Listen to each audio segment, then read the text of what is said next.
আমরা যারা বরিশালবাসী জানি বিয়ে মানে শুধু বরকনে মিলন না, এটা এক উৎসব, এক আনন্দ যাত্রা। বরযাত্রীদের সাথে সকাল সকাল প্রস্তুতি, গাড়িতে চড়ে হাসাহাসি ঠাট্টা মশকরা, বিয়েবাড়ির গেটে বন্ধু বান্ধবের দুষ্টমি, আর শেষে খাওয়া দাওয়া আর বিদায় বেলার আবেগ, সব মিলিয়ে যেন এক সম্পূর্ণ গল্প। আজ আমরা আপনাদের সাথে দেখাবো সেই গল্প, বরিশালের বিয়ের আসল মজা, হাসি আর স্মৃতির ঝলক। তাহলে চলুন চলে যাই একসাথে পদযাত্রার পথে, আর দেখে নেই আমাদের বরিশালের বিয়ের রঙিন দুনিয়া। চলুন তাহলে শুরু করা যাক। দিনটি ছিল 2025 সালের কুরবানি ঈদের পর তৃতীয় দিন। আমরা যাত্রা শুরু করছি বাউফল বাস স্ট্যান্ড থেকে। আমরা যাব বাইকে চড়ে, এবং আমাদের অন্যান্য যারা টিম মেম্বার আছে তারা এই বাস স্ট্যান্ডে আসবে।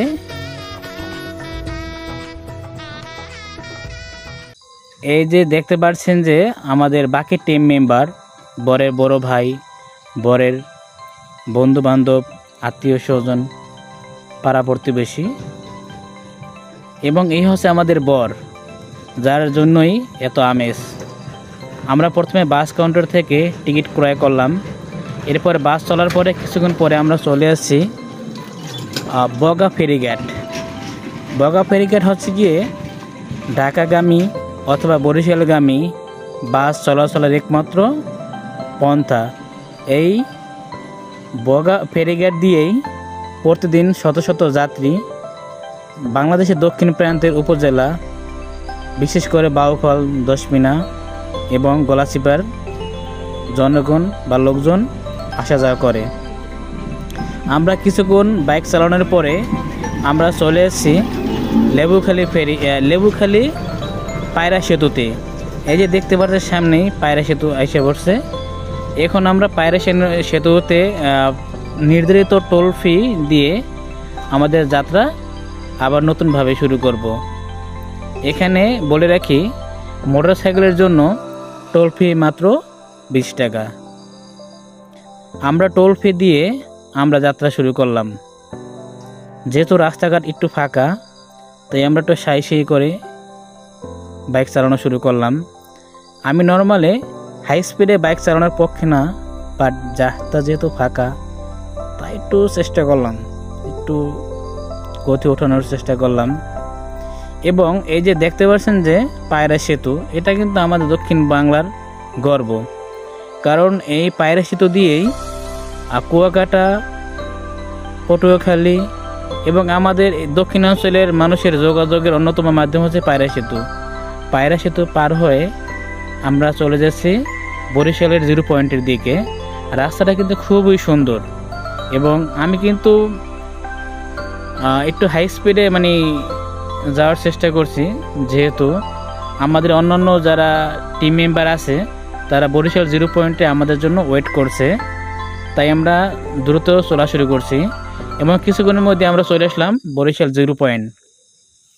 এখানে বরের বাকি আত্মীয় স্বজন, যারা ঢাকা থেকে কিছু আত্মীয় স্বজন আসবে, তাদের জন্য আমরা ওয়েট করছি। এবং কিছুক্ষণের মধ্যে আত্মীয় স্বজন চলে আসে, তারপরে আমরা বিয়ের বাড়ির দিকে চলে আসলাম।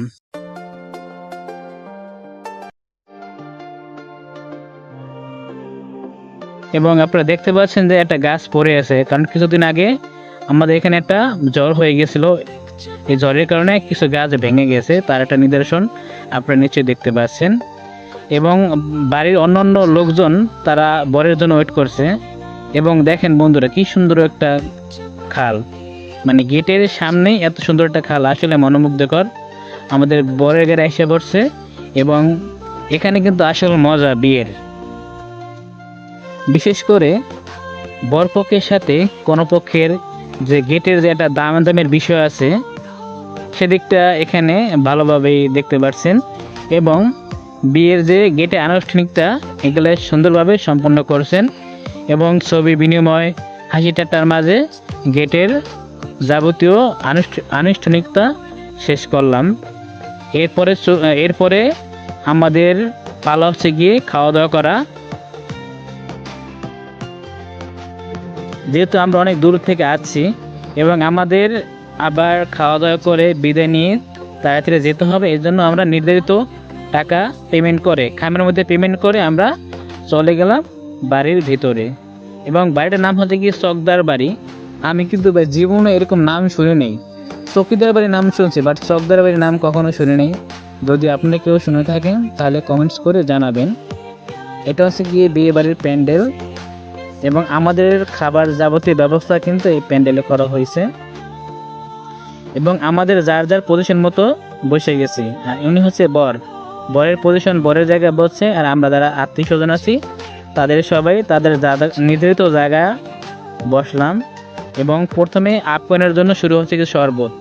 আমাদের বরিশাল হচ্ছে নিয়ম হচ্ছে গিয়ে যে কোনো মেহমান আসলে প্রথমে শরবত দিয়ে মেহমানদারি করার শুরু করে। এরপরে শুরু হবে খাওয়া দাওয়ার আয়োজন। দেখতে পাচ্ছেন যে আমার খাবার প্লেট, এখানে পোলাও, কোরমা, গরুর মাংস, মুরগির মাংস, মাছ, বোরহানি, যাবতীয় যত জিনিসপত্র থাকে সব এখানে দেওয়া হয়েছে।